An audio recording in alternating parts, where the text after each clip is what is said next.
মাপ চাই জামাতের নিয়ে আর কোনো কথা বলুম না, জামাতের পক্ষে বা বিপক্ষে আর কোনো কথা বলুম না, আমার আর রিপোর্ট দিয়েন না ভাই। আমি কয়টা ভিডিও দিছি, মানে কয়টা কথা বলছি, আমি আমার পেজে এই পর্যন্ত সর্বোচ্চ একটা থেকে দুইটা ভিডিও দিছি যেটা হচ্ছে জামাতের পক্ষে গেছে গা, বা আমি মনে করি যেটা আমি সত্যের পক্ষে ভিডিও দিছি, আমার কাছে যেটা ভালো মনে হয়েছে সেটার পক্ষে ভিডিও দিছি। আমার বেশিরভাগ ভিডিও আমার ফেসবুক আইডিতে দেওয়া হয়, সেখানে খুব বেশি ফলোয়ার নেই, কিন্তু আমার আলহামদুলিল্লাহ পেজে একটা গুরুত্বপূর্ণ ফলোয়ার আছে। আমি ব্যক্তি হিসাবে খুব বড় ধরনের ফলোয়ার আছে, আমার ইউটিউব চ্যানেলে সেরকম সাবস্ক্রাইবার আছে, কিন্তু আমি কিন্তু সেখানে খুব পরিমাণ রাজনৈতিক কোনো ভিডিও আপলোড দিই না।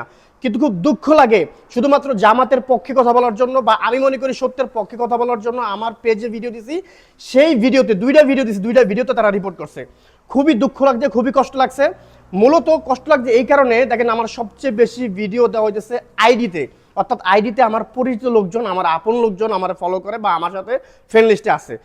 তো এখন প্রশ্ন হইতেছে যে আমার পেজে তারা মানে কারা রিপোর্ট করছে, আমার পেজে কারা রিপোর্ট করছে? আরে ভাই আমি কি মানে সেরুদশ হয়ে গেছি নাকি? আমার মানে বুঝলাম না আসলে কি, মানুষের ভালো চায় না, মানুষের ভালো চায় না। আমাকে অনেকে হুমকি দামকি দেন, আমি অনেকে কমেন্টও উল্টাপাল্টা করেন, আমি কাউরে কোনো কথা বলি না। কিসের জন্য বলি না ভাই? আমি আমার মতন চলি, যেটা আমার কাছে ভালো মনে হয় আমি সেটা বলি।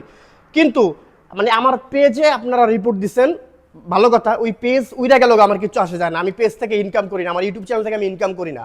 একটা সময় আমি ভিডিও করতাম, টাকা কামাইতাম, আমার এখন আর ওই ধান্দা নাই, আমি চলতেছি আলহামদুলিল্লাহ, আল্লাহ পাক আমার ভালো রাখছে, আমি যেইভাবে আছি আলহামদুলিল্লাহ আল্লাহ পাক ভালো রাখছে। হয়তোবা পেজ যদি আমি নিয়মিত ভিডিও করি আমার কিছু টাকা ইনকাম হইব, কিন্তু এখন আমি করি না।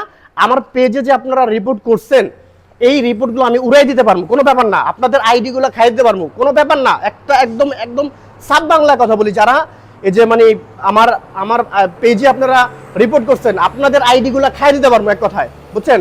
এতটুকু বলদ আমাদেরকে ভাববেন না, এতটুকু বলদ থাকলে আমরা এই ভিডিও বানাই না, এতটুকু বলদ হইলে কারো মানে বিষয় নিয়ে নাক গলাই না। তো দুঃখ লাগছে এই কারণে যে আমার যদি কোনো অপরিচিত লোকে মানে রিপোর্ট করতো, পছন্দ না করতো, তাহলে মানতাম। আমি আওয়ামী লীগের বিরুদ্ধে হাজারো ভিডিও বানাইছি, তখন আমারে কেউ রিপোর্ট করে নাই, বরঞ্চ হয়তোবা কেউ আমারে ঠেট দিছে। ঠেট যে দেয় নাই তা না, এরকম ঠেট অনেক আগের থেকে খাইছি, কিন্তু এই ঠেট খাইতে খাইতে আমাদের অভ্যাস হয়ে গেছে, এই ঠেট মেটে আমাদেরকে কোনো কাজ হইব না। তো যেহেতু ভাবছিলাম যে আমি ইদারিং কয়েকটা দিন ধরে খুব টেনশন আছে, যে ভাবছিলাম যে ভিডিও করুম না, কিন্তু দেখেন খুবই কষ্ট লাগছে, কাউরে ছাড় দেবো না। মানে আমার কাছে যদি মনে হয় যেটা ন্যায়, সেই ন্যায়ের পক্ষে কথা বলবো।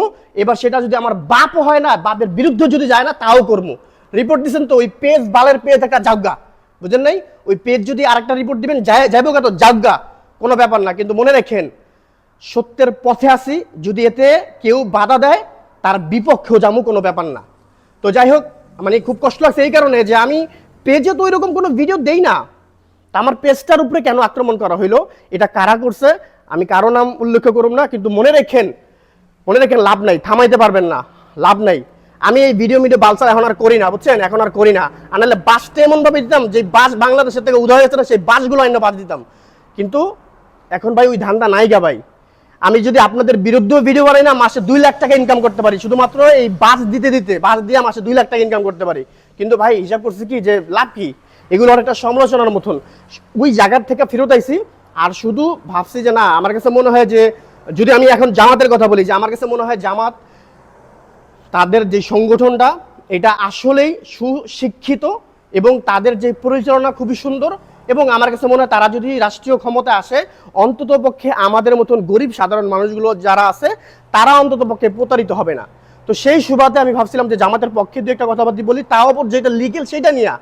তো এটা যদি কারো বিপক্ষে চলে যায়, আর এই কারণে যদি আপনারা আমার ক্ষতি করার চেষ্টা করেন, তাহলে ভাই করেন, কোনো ব্যাপার না। আমি কোনো প্রত্যুত্তর করুম না, আমি কাউরে কোনো দোষ দিব না। তবে মনে রেখেন বাস রেডি করে ফেলছি, থাইমে গেছিলাম গা। খুবই কষ্ট লাগছে যে একদিনের ভিতরে 2টা রিপোর্ট করা হয়েছে, আর 2টা ভিডিওতে। অর্থাৎ আমি বুঝতে পারছি যে মানে কি চলতেছে, কোনো ব্যাপার না। যেহেতু আমার পেজ নিয়ে চিন্তা ভাবনা হয়েছে, পেজ জাগা, পেজ এরকম আমি 2 মাসের ভিতরে এরকম ইচ্ছে বড় পেজ করতে পারি। এখন অনেকে আবার বলবেন যে ভাই তুমি কি চিরদাস? আমি চিরদাসী, আমার জানা আছে যে কিভাবে কি করলে একটা পেজ দাঁড়ায়, ঠিক আছে? তো এইটা কেন বললাম যে ভাই এই পেজ নিয়ে, ভিডিও নিয়ে, ইউটিউব নিয়ে কিন্তু এখন আর পয়রা রই নাই। আলহামদুলিল্লাহ আল্লাহ পাক যেভাবে চালাইছে, সৎভাবে যতটুকু উপার্জন করতে পারতেছি, আল্লাহর কাছে শুকরিয়া আদায় করতেছি। তো ওই যে পেজ, মনে করছেন যে আমার একটা পেজে রিপোর্ট করে একটা পেজ উড়াই দিয়া, হ্যাঁ, জামাতের বিরুদ্ধে পক্ষে কথা বলছেন, এখন মানে আমার শেষ করে দিবেন। আরে ভাই এই পেজ গেলে আমার কিচ্ছু আসে যায় না। হ্যাঁ ঠিক আছে, পেজ আমি যদি শুধু পেজের উপরে মন দেই, আমি যদি ইউটিউব চ্যানেলের উপরে মন দেই, তাহলে আমার বর্তমানে যতটুকু সাবস্ক্রাইব আছে না, এর চেয়ে বেশি আমি করতে পারি। এটা খালি খালি এতটুকু বললাম যে এই সুযোগ নেওয়া মানে আমাদেরকে বা আমারে থামায় দেওয়ার মতন চিন্তা ভাবনা যদি করেন তাহলে ভুল করছেন, এক কথা ভুল করছেন। যাই হোক ভাই, সত্যের পথে আসি, সত্যের জন্য কথা বলমু, এতে কার বিরুদ্ধে গেল আমার দেখার বিষয় না।